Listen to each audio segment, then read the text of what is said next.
ତାଙ୍କର ଜ୍ଞାନ ଗାରିମା କିଛି ନାହିଁ। କୁହନ୍ତି ଯେଡ଼େ ନୁହନ୍ତି ସେଡ଼େ।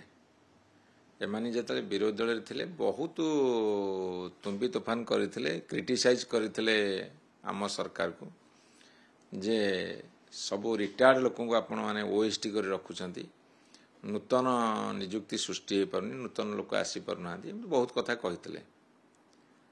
ଏମାନେ ଆସିଲା ଦିନଠୁ ବାଛି ବାଛି ଲୋକଙ୍କୁ ଓଏସଟି ରଖୁଛନ୍ତି, ରିଟାୟାର୍ଡ ପରେ ଆହୁରି ତାଙ୍କୁ ପୁନଃ ନିଯୁକ୍ତି ଦେଉଛନ୍ତି।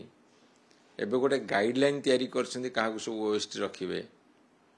ମୋ କହିବା କଥା ଯେଉଁଟା ଯିଏ କହିବ ସେଇଟା ସେ ପାଳନ କରିବ।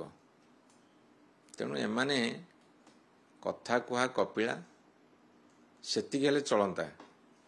ଇଏ କହିଥିବା କଥାକୁ ପୁଣି ନିଜେ ଭାଙ୍ଗୁଛନ୍ତି।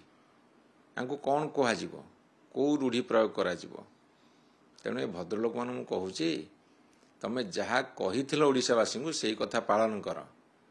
ଯଦି ତମେ ଆମ ସରକାରକୁ ସେତେବେଳେ କ୍ରିଟିସାଇଜ୍ କରୁଥିଲ, ବର୍ତ୍ତମାନ କ୍ଷମା ମାଗ।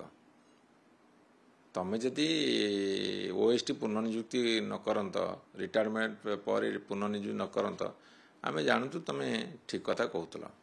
ଏକଦମ ଏମାନଙ୍କର କଥା ଆଉ କାମ ଭିତରେ ତାଳମେଳ ନାହିଁ, ସାମଞ୍ଜସ୍ୟ ନାହିଁ, ଆଉ କହିଥିବା କଥାକୁ ରଖିପାରନ୍ତି ନାହିଁ।